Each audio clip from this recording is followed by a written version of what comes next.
একজন দেবী নন, আমাদের মধ্যে ২০টি জীবন্ত শক্তি আছে। কখনো প্রেম, কখনো ধৈর্য, কখনো স্মৃতি হয়ে তারা কথা বলে।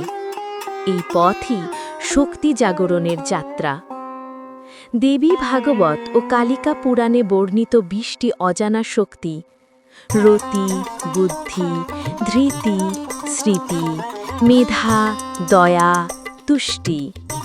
প্রতিটি শক্তি আমাদের জীবনের একটি স্পন্দন। প্রতিটি পর্বে একটি শক্তি, একটি গল্প, একটি সাধনা।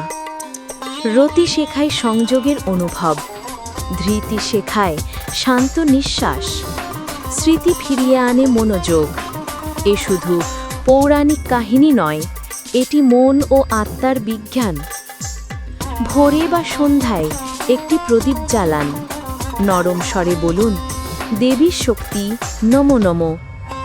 প্রদীপের আলোয় ৩টি শব্দ বলুন, ভালোবাসা, স্বচ্ছতা, ধৈর্য।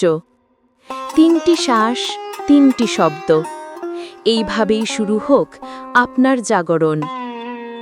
এটি গ্রোথ স্টোরি ল্যাবস, আধুনিক জীবনে দেবীর বিজ্ঞান। তোমার জাগরণ আজ থেকেই শুরু হোক।